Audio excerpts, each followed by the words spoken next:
Hello बच्चों, चलिए प्रश्न को पढ़ते हैं। खनिज हमारे शरीर तथा कोशिका के प्रमुख अवयव हैं। इस कथन की पुष्टि कीजिए। इस प्रश्न में हमें बताना है कि खनिज हमारे शरीर तथा कोशिका के प्रमुख अवयव होते हैं।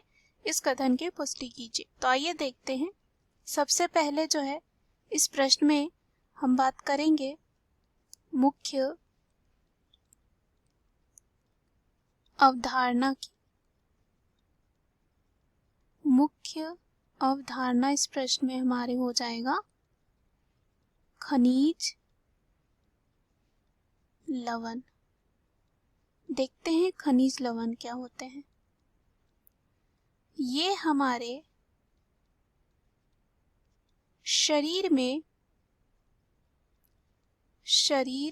में अल्प मात्रा में लगभग 20 प्रकार के खनिज लवण जो है मुख्यतः आयनों के रूप में होते हैं और ये शरीर के कुल भाग का लगभग जो है 4 से 5% अंश बनाते हैं।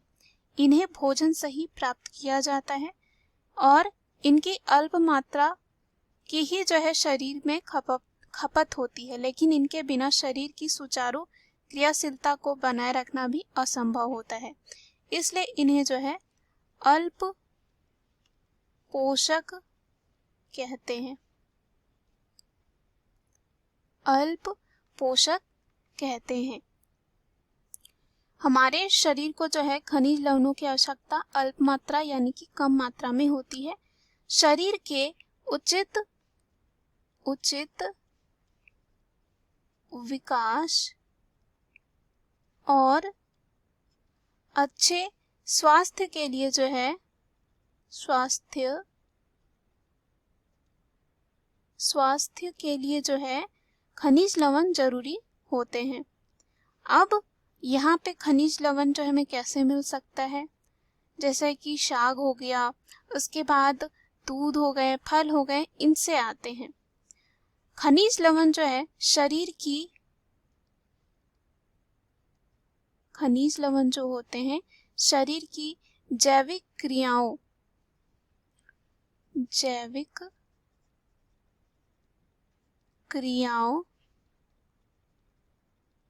के संचालन के लिए जो है जरूरी होते हैं। संचालन के लिए जरूरी या कह सकते आवश्यक होते हैं।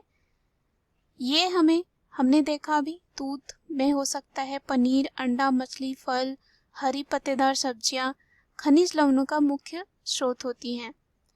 अब इनकी उपयोगिता की बात करें तो जैसे कि कैल्शियम, फास्फोरस जो होते हैं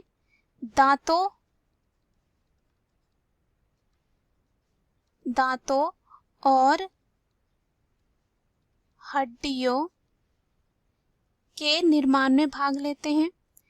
इंसुलिन हो गया, थायरॉक्सिन हो गया, थायमीन, ये सब जो है जितने सारे हार्मोन हो गए, हीमोग्लोबिन आदि का निर्माण जो है खनिज लवणों के योग से होता है।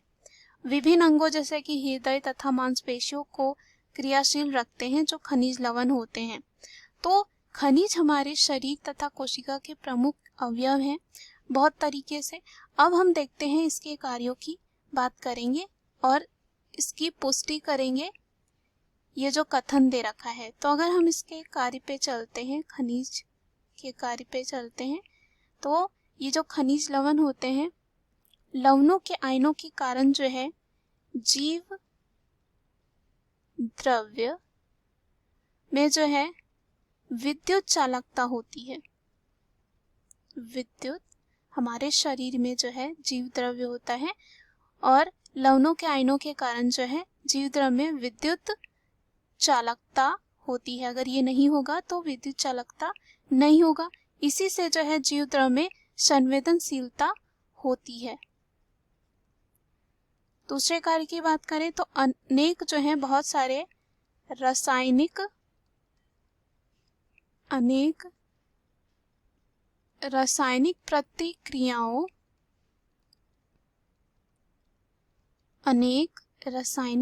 प्रतिक्रियाओं में जो है आयन बंधकों का कार्य करते हैं। ये आयन बंधकों का काम करते हैं। उसके बाद कई उत्तक, जैसे कि उत्तक हो गया, रक्त, हड्डियां, दांत, दांतों की रचना में ये भाग लेते हैं। और भी हो सकते हैं इसके कार्य, जैसे कि हृदय स्पंदन, हृदय स्पंदन,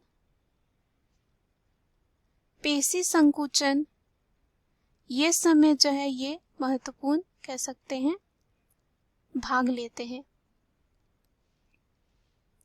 कुछ कुछ खनिज लवणों के कार्यों की बात करते हैं, जैसे कि जो आवश्यक खनिज लवण है, जैसे कि सोडियम की बात करते हैं, तो ये जो है मुख्यतः कोशिका बाह्य द्रव में धनायन के रूप में होता है और जो कार्य करते हैं जैसे कि पेशियों का संकुचन, तंत्रिका तंतु में तंत्रिका अवयव का संचरण तथा शरीर में धनात्मक विद्युत अपघट्य संतुलन बनाए रखना, साथ ही साथ रक्तदाब नियंत्रित रखने में सहायक होते हैं। और सोडियम का मुख्य स्रोत ये हो सकता है जैसे कि नमक हो गया, मछली, अंडे, मांस, दूध, ये सब होते हैं। उसके बाद पोटेशियम की बात करते हैं। तो जो जरूरी खनिज लवण है उनके नाम हम लिखते जाते हैं। तो हमने सबसे पहले देखा सोडियम, उसके बाद देखते हैं यहाँ पे पोटेशियम की बात करते हैं और यहाँ पे फास्फोरस की बात करते हैं। तो फास्फोरस जो है मानव शरीर के लिए बहुत ही ज़्यादा आवश्यक तत्व होता है और यह कैल्शियम से संबंध होकर दांतों तथा हड्डियों को दृढ़ता प्रदान करता भी हमने देखा भी। उसके बाद आते हैं हम पोटेशियम में। तो ये जो है सामान्यतः कोशिका द्रव में धनायन के रूप में पाया जाता है और यह लगभग सभी खाद्य पदार्थों में उपस्थित होता है। कोशिका में होने वाली अनेक अभिक्रियाओं में ये कह सकते हैं जरूरी होता है। पेशी संकुचन में, तंत्रिका अवयव का संचरण में, ये सब में जो है जरूरी होता है।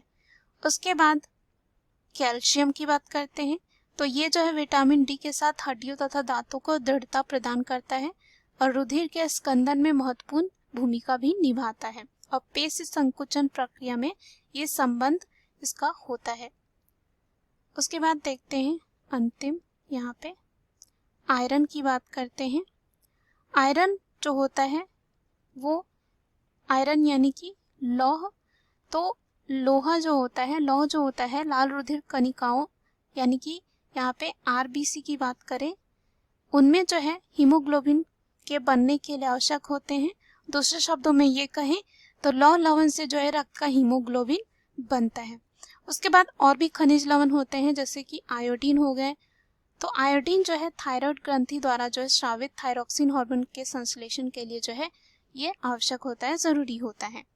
तो हमने देखा कि खनिज हमारे शरीर तथा कोशिकाओं के प्रमुख अवयव क्यों कहे जाते हैं, क्योंकि ये जो है बहुत ही सारे कार्यों को ये करते हैं और बहुत ज़रूरी, अगर ये नहीं होंगे तो जितने सारे कार्य हैं वो नहीं हो पाएंगे। मुख्य अवधारणा के आधार पर हमने सिद्ध कर लिया है खनिज हमारे शरीर तथा कोशिका के प्रमुख अवयव हैं। इस कथन की पुष्टि हम कैसे कर सकते हैं? आशा करती हूँ यह उत्तर आपको समझ में आया होगा। धन्यवाद।